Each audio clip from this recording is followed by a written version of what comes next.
Yes. Okay, great.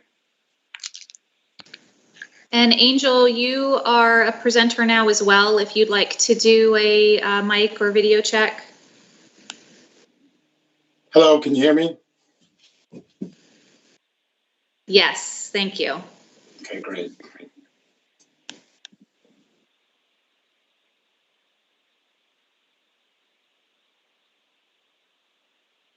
I think that is all the presenters for this evening, Joanna. So I think all our checks are good. Okay, great, thank you.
Sawadee-ka.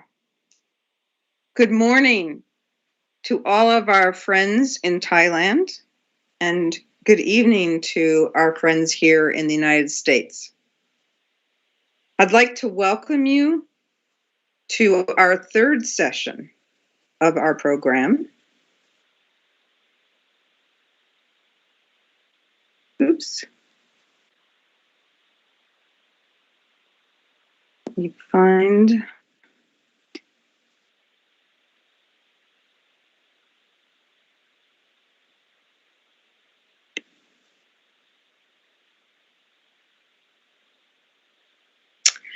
As I said, welcome to session 3 of the NCSA Mitre CISA SCI Academic Training Program. Tonight's session is creating a dynamic and functional National Cyber Incident Response Plan. First, let's meet the team.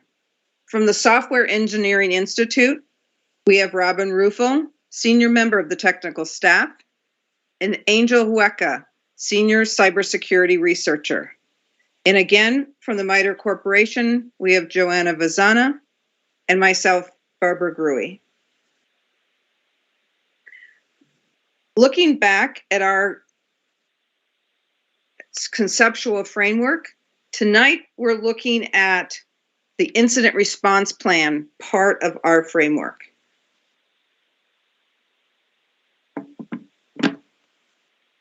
Our agenda,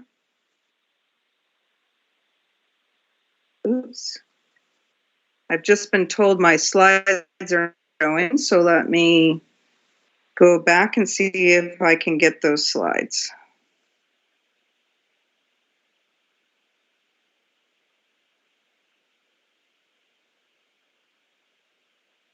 See if I can find them.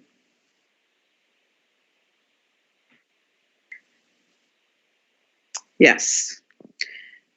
Are they showing now? Yes, they are. Thank you. Let me go back then. Again, meeting our team. Here's some faces to go with the names. And again, looking at our conceptual framework.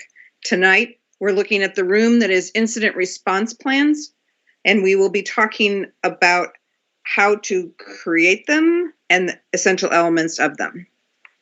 For our agenda, we will, after we've spoken about our learning objectives for tonight, Robin and Angel will start with setting the context.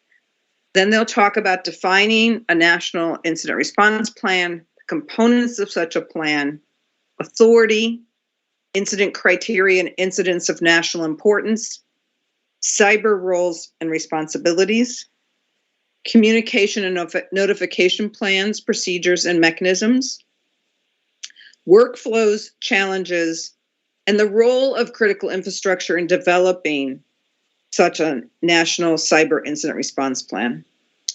And we will end the session the way we have the last few evenings and mornings, talking about Mr. Ding Bang and testing again our knowledge of what we've learned. Our objectives for today's session are: what is a national cyber incident response plan? And with what national policies, procedures, or other documentation should the NCIRP align? Who are the stakeholders and participants in developing and implementing an NCIRP?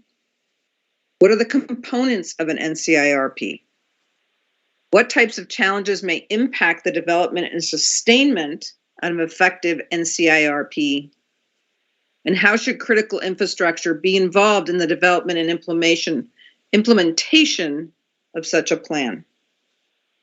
Again, tonight we will use Mentimeter, and I will put the code in the chat. So when we get to the point of doing a poll, we will be able to have you sign into Menti. And at this point in time, I'd like to turn it over to Robin and Angel, if you can start helping us understand the creation of a national cyber incident response plan. Thank you very much, Barbara. And I will bring up the slides for us.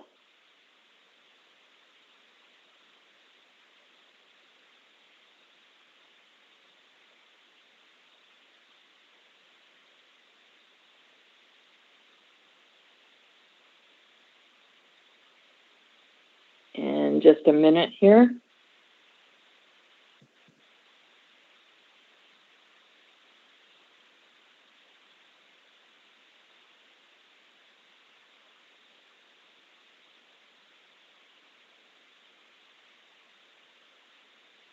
It worked well on the test.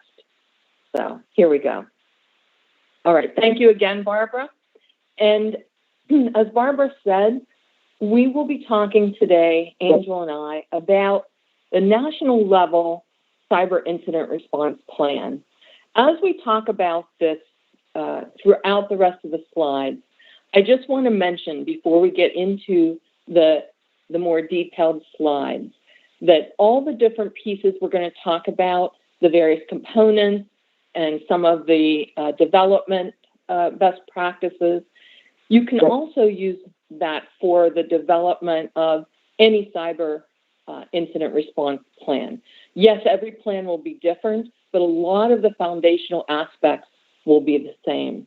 But we will be looking, as I said, at the national level, and we will be talking at that level. You'll also notice, once we get into the slides, that many of the things that were talked about on the Monday's session about risk management, and yesterday about stakeholders, and also about information sharing will be touched on again in the relationship to incident response and incident response planning. So let's begin, as we said, by setting the context, just to give a little bit of that background and context. So we know that within a nation that there are critical infrastructures that really are essential to the operation and overall existence of the nation, and that also play a large role in its overall security and operations. And we know that a nation's government and the related stakeholders, whether they are partners or whether they are partakers of these services, have to establish some type of parameters and guidelines for how these key critical infrastructures will be protected and will be secured. As we look at that, we talk about the fact that we have to think about what really needs protected and what really needs secured. So you can see that we are reaching back to the important topic of risk management and the identification of critical assets. And we'll take a look and talk a little bit about what assets are important to a nation. But as we go through some of these examples, remember that this list is not comprehensive. It's just an example.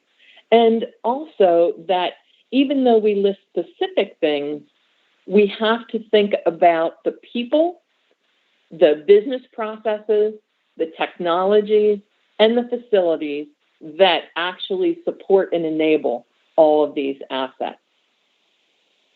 So just some examples of what we have listed here. It can be the actual critical infrastructure components themselves.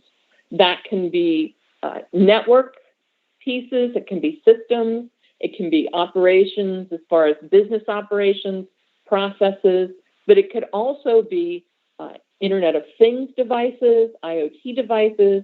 It could be specific types of SCADA or industrial control systems. So we're not just talking about ICT networks, systems, and operations. There's a lot of different types of data that must be protected too. When we look at the citizen's personal information, this information may be used by governments or stored by governments for any of the citizens who use the government services. It can also show up in any type of business or corporations. Customer data and information, again, might have a lot of personal information. Citizens' health information may also be have to be protected, and any type of health or medical critical infrastructures. And of course, when we look at businesses, we have to think about what the products and services that they are providing and any intellectual property that they have that defines those blueprints, schemas, special instructions for how to build or implement those kind of services or products. And from a military and national security perspective, there can be information about defense, whether it is information about members of the military, troop movements, any types of tools and defenses that are in place, and the collection of any national security or intelligence information has to be protected. And we can think about in the academic institutions that may work with the military, they may have access to specific defense information, but also they have their own academic research. So again, not a comprehensive list, but many different types of things that must be protected. So keeping that in mind, we'd like to ask you to go to Mentimeter, and we would like you to answer the question from your perspective, what critical assets are most important to your organization? And again, you can see the link down below, and you can see the code to enter for tonight. So please go ahead to Mentimeter and answer the question, and Joanna will bring up the information as you input it for us to take a look at.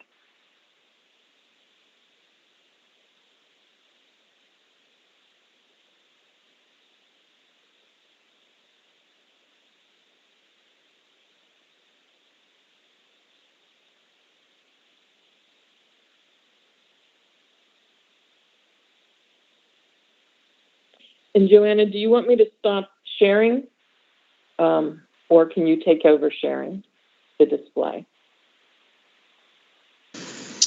I believe I've already taken over, and the results should be on display. Can someone confirm that they can see the results? Yes. Yes. Great. Oh, that's funny. I'm not seeing them.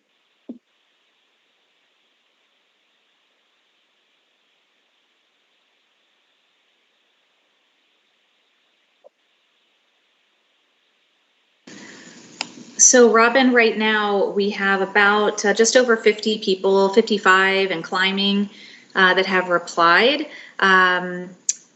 Since we have multiple votes here, we've got the majority of votes going for critical infrastructure, network systems and operations, nearly 60 votes and steadily climbing there. And then the next most would be corporations, customer information, and citizens' personal information. Those both have between 30 and 40 votes. And then our corporations, intellectual property, and national defense and intelligence information are kind of nearly the same, 21 and 24 votes. And then we have just 2 votes for other. So that's about where we stand right now.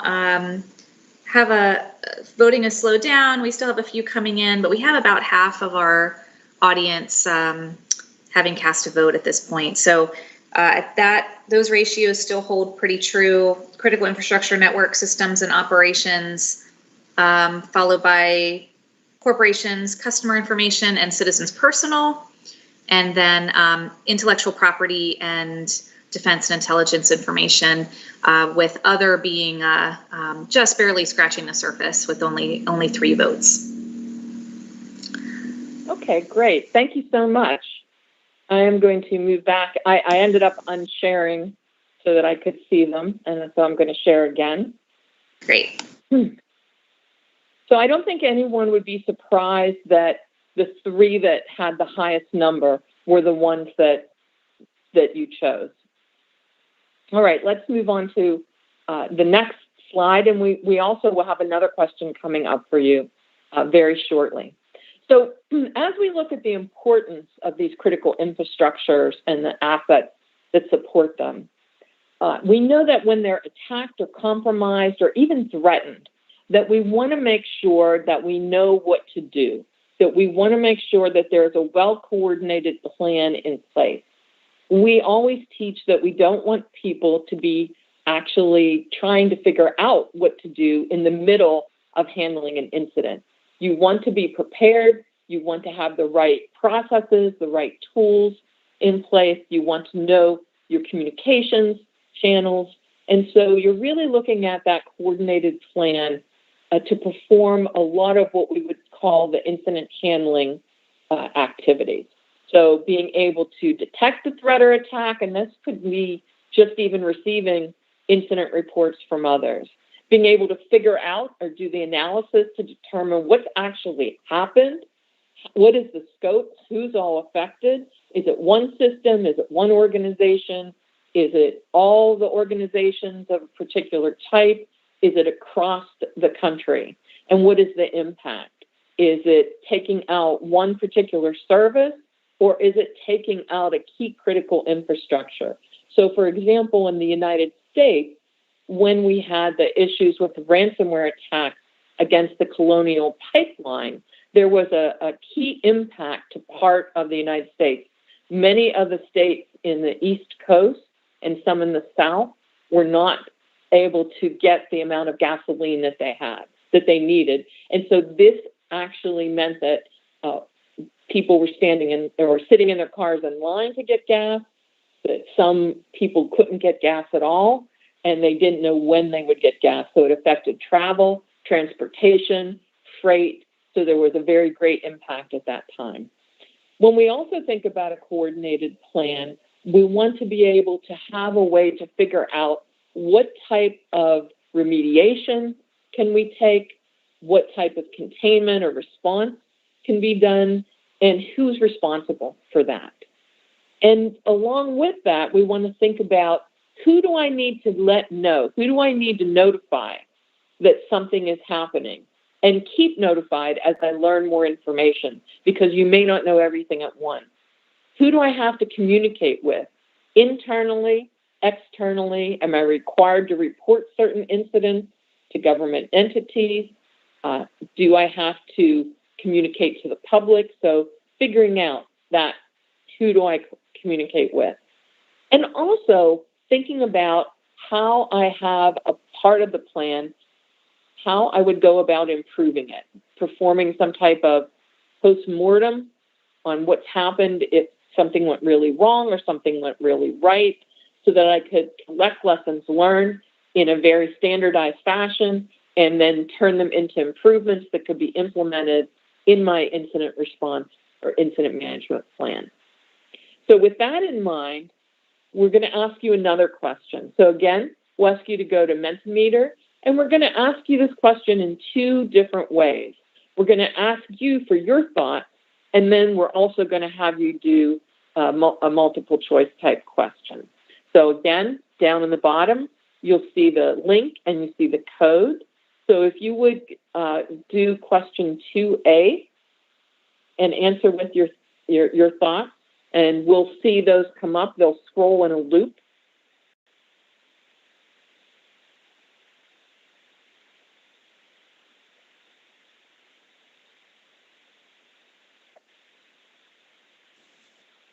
And so, Barbara, I stopped sharing so that I can see what you're going to display.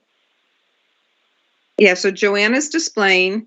But Joanna, one of the questions in the chat last night was, what was the significance of the different colors around the boxes? Is that just random, or is there some significance to the color?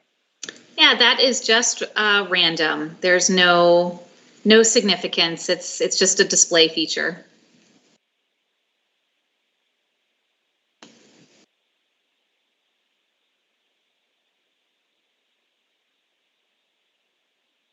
Okay, so we can see different ideas that people are sharing as far as what type of cybersecurity incident management services are needed. So we see the incident response. We see cyber response intelligence. We see SOC, Security Operations Center. So analyzing incoming network traffic or incidents to determine any impact and coordinating with incident response. And then help with mitigating or managing cyber threats. And also someone has put up a clear designation of responsible persons. Absolutely, we're going to talk about that. That is something that comes up today and also next week. Okay, communications between NCSA and critical infrastructure information. More on the incident response plan, centralized cybersecurity incident handling, information sharing mechanisms. Okay, very, very good ideas that fit in with what we're going to be talking about. And then, Joanna, if you would do the second question, 2B, which uses those categories that we provided and allows people to choose as many of those categories as they agree with.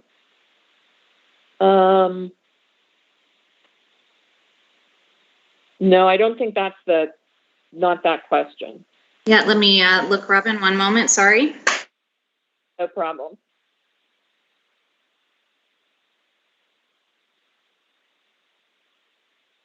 And that's okay. We can just do the first question because we got a lot of good information from people. We don't have to do 2B. Okay, thanks, Robin. Sure.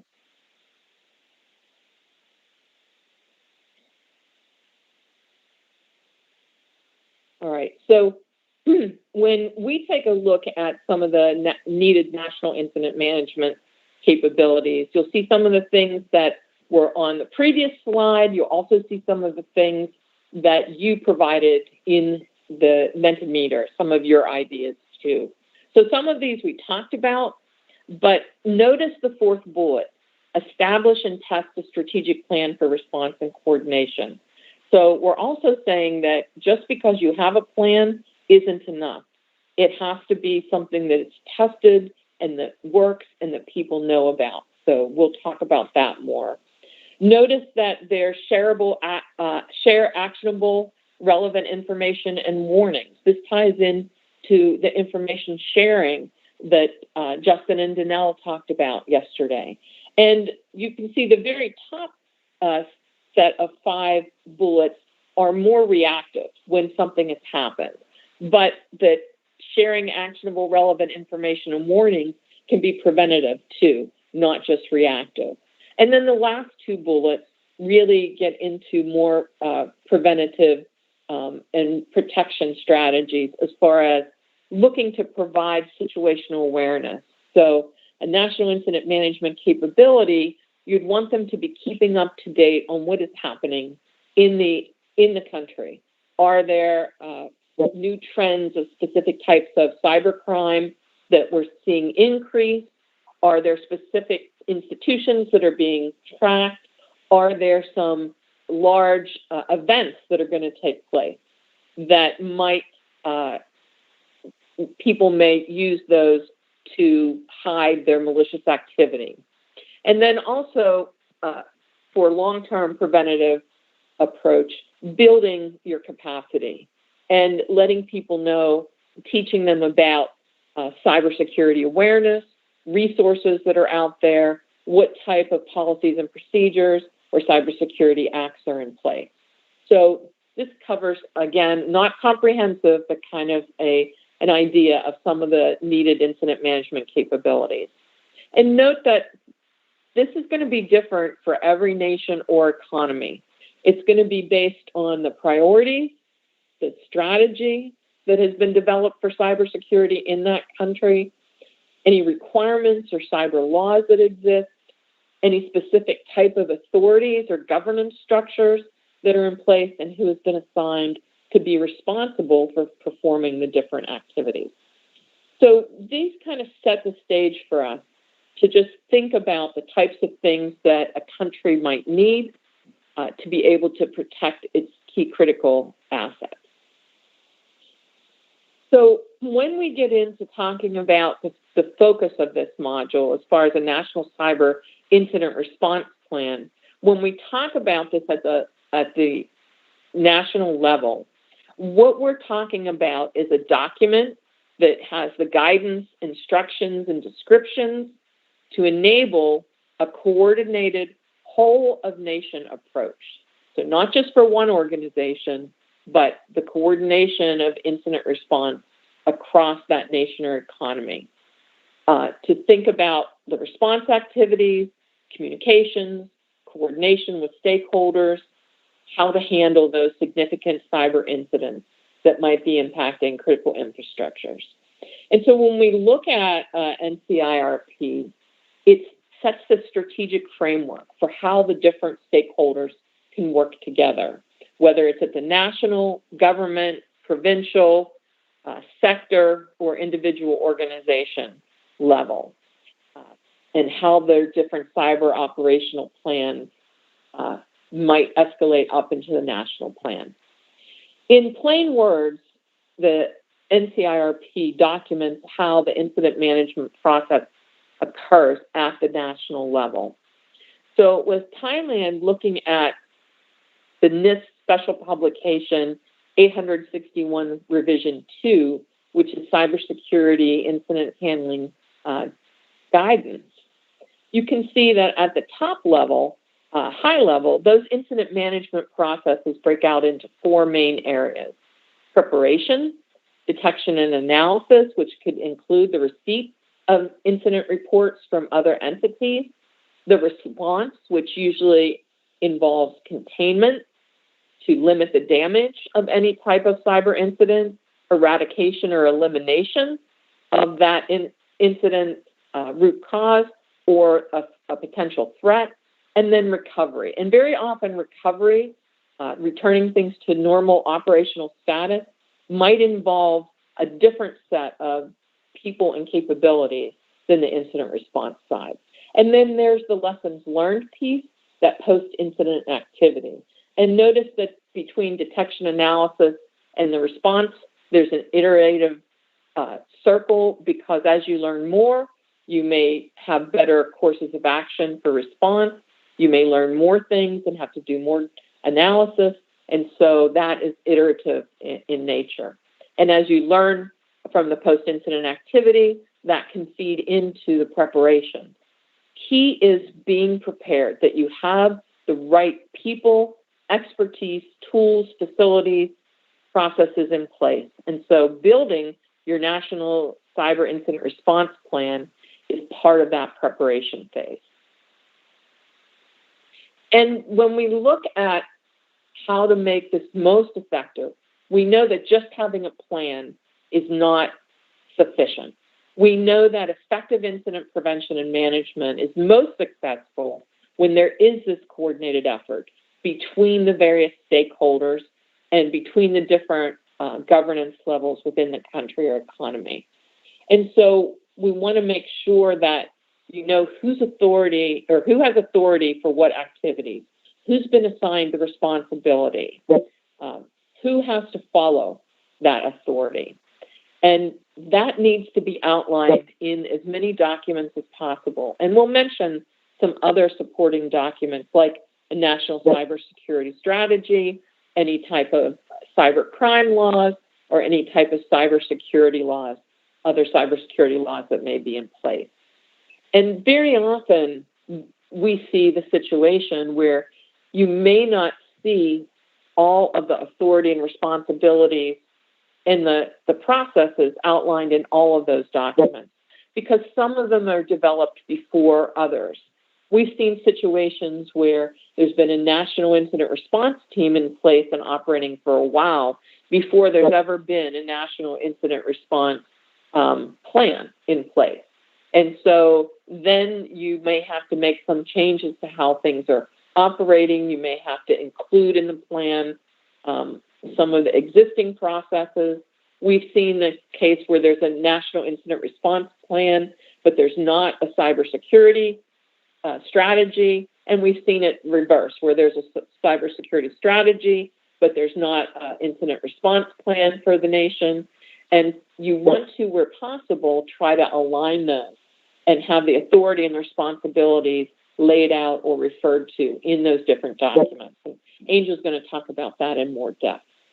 But another key part, and this is what's really reflective of your role, those of you who are attending this training and who are involved in the critical infrastructure and critical infrastructure information, you have a role as the local or individual organization, and it's a very important role because you play that role to report suspicious activity or known threats, share information through information sharing capabilities, have established points of contact and communication channels, and keep them up to date. You have also want to have your own local incident response plan, and where it's appropriate, detail how you would pass things or follow along the National Incident Response Plan or escalate to national efforts or a national incident response capability. And you also will play a role in facilitating coordination. So as information is shared, as an incident is ongoing that may impact you, when you find out the mitigations or you find out any type of fix or resolution, getting that information to the right stakeholders within your sphere of influence, within your own organization or your sector. So your role is very important. And at the end of this module, we'll talk about what you need to think about as you're providing input and feedback into the creation of Thailand's National Computer Incident Response Plan. When we think about who those stakeholders are within a country, they cover many different government levels with the critical infrastructures that we talked about, can include general public, law enforcement and military, the vendors that sell products and services within the country, or that maybe are external to the country and you're buying their products. We talked about national defense and national intelligence.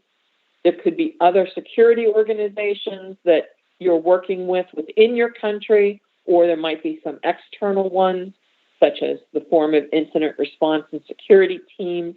First, could be SANS, it could be the Cert division at the Software Engineering Institute, it could be the Cybersecurity and Infrastructure Security Agency, CISA.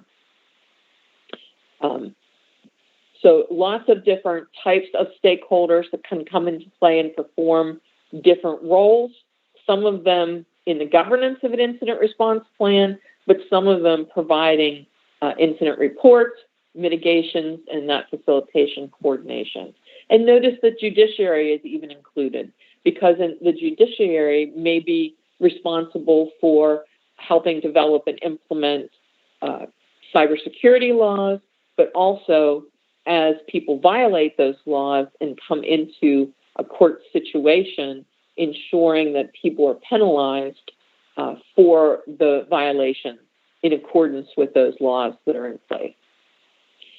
Now, there are other important stakeholders that are specific types of entities, and we'll talk about some of these coming up, but we'll also talk about some of these on Monday and Tuesday of next week. We'll talk a little bit more about types of CSERTs, computer security, incident response teams, and on Tuesday, Justin will talk about sector CSERTs, Justin and Danelle. So we'll explain these in a lot more depth as we go along. But we'll talk about national and regional CSERTs in the next coming slide. But I also want to call out that, as we said, at the local level, at your own organizational level, you may have your own incident response team or CSERT.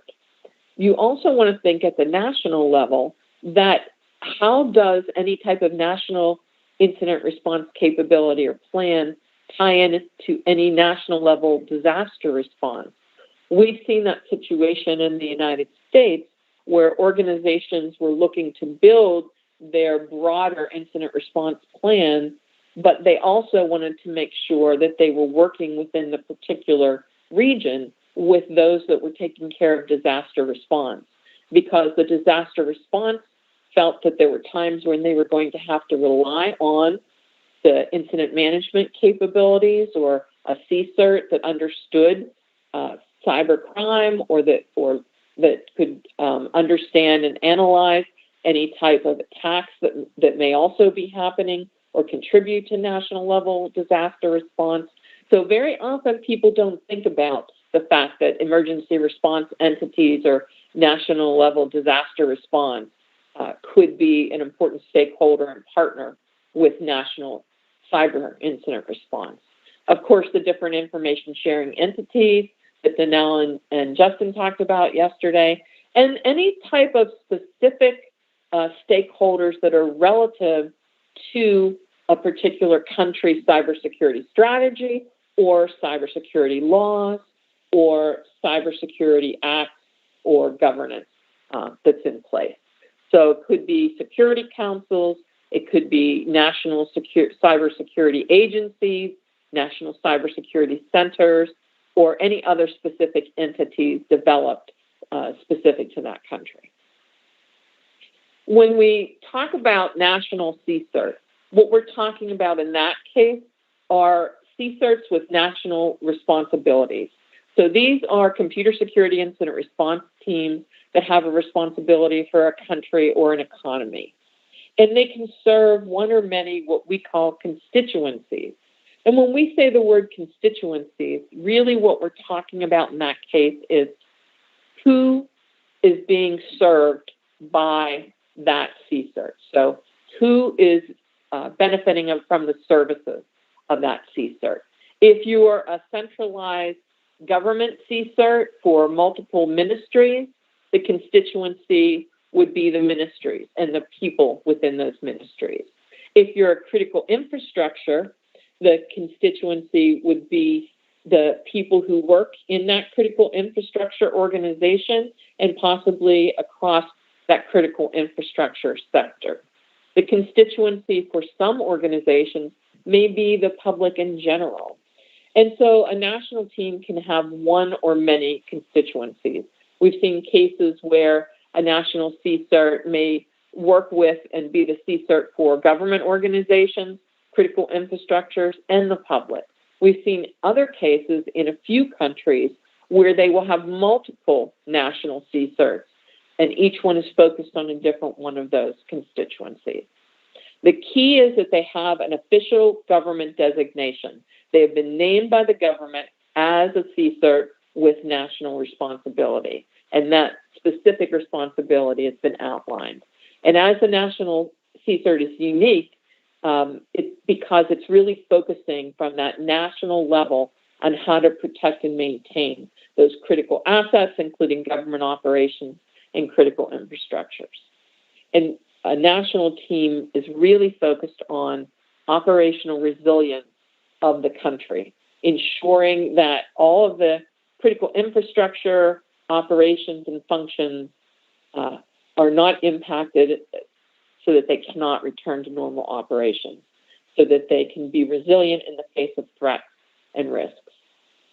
Just some examples of national CSERT teams that are out there, and you can see that in some cases there have been many different name changes. Over the years, we've seen more cybersecurity centers be developed. We've also seen the responsibility for a national team move from a government team to an academic team to a cybersecurity center. So we always have to update this slide because things change. There are also regional initiatives, and in this case, there are different geographic areas that have set up regional CSERT initiatives. Some well-known ones are Task Force CSERT or TFC CERT in Europe, and Asian Pacific CERT in the Asian Pacific area. There's also regional ones in the Middle East and also in Latin America. And these might not really be doing incident response, but they may be helping in the coordination and facilitation of information exchange. And the reason that these regional CSERT initiatives are stood up are usually for economies of scale. So they're usually voluntary in nature, but they may be able to provide services and support to participating CSERTs. For example, we've seen a PCERT do exercises, like do incident response exercises across the different participants. So helping, or maybe shared training. And very often a regional initiative will allow teams that have either similar legislative background or culture or even time zones collaborate and coordinate those incident handling activities. So just a little bit about those two types of stakeholders. At this point, I'm going to turn it over to Angel, and he's going to talk in more depth about what's in a national cyber incident response plan. Thank you, Robin. Hello, everyone. My name is Angel Hueca. I'm a senior cybersecurity operations researcher at the Software Engineering Institute, and I've been with the SCI about 5 years, working within the International Cybersecurity Initiatives team. Robin, can we go on to the next slide? So when we talk about when we talk about defining an NSERP, then what this is composed